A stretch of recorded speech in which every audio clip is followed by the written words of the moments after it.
Hi guys, it's Dee and welcome to Dee's Yard. So I'm a little bit early with my next growth update, only by a couple weeks, but I really want to get this video out so I can show you when and how I fertilize my Thuja Green Giant Arborvitae or any shrubs or trees in my yard for that matter.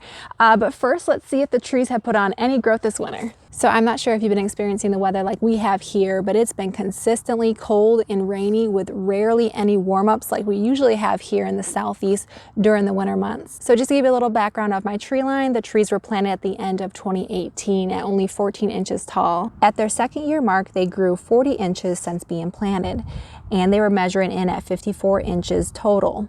So in the last 6 months over winter, it looks like they only put on 3 inches and are now measuring in for a total of 57 inches. So even though that 3 inches is not a lot of growth, I will take that from the winter that we just experienced.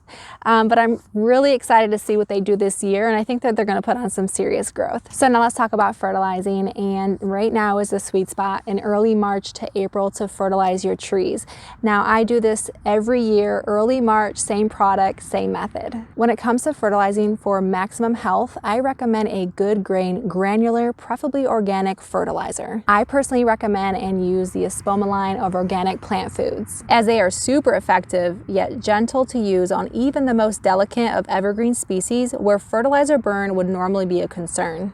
I love using plant tone because it's organic, it feeds the roots through the soil, my plants love it, and most importantly, it takes a guessing game out of using ratio fertilizers that have potential to burn the roots of your plants if not administered appropriately. So if you read the instructions, it does recommend to pull back the mulch and sprinkle it into the soil around the drip line of the tree. That is the area defined by the outermost circumference of the canopy, the widest part. And then after finished, pull the mulch back. However, I have 100 trees and way more shrubs, so I will not be pulling back the mulch on every single plant. And I honestly haven't seen any need to do so. I'm just gonna take a cup or two and sprinkle it right outside the drip line like we discussed. I also make sure to check the forecast beforehand, and I try to do this project a day of or before rain, not only so it waters it in, but also to dissipate the smell. If you've ever used an organic fertilizer, then you know what I'm talking about. And this is just my normal annual routine. First I weed all the trees, then I fertilize in March and let the rain work it down in, and then I come through and mulch all the trees. I try to get it all done by April before my weeds really start germinating. And that's it. From here on out, all I have to do is keep up with the weeding and water them as needed. I think this is going to be a great growing season for these trees.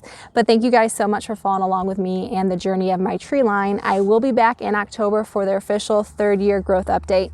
Bye guys.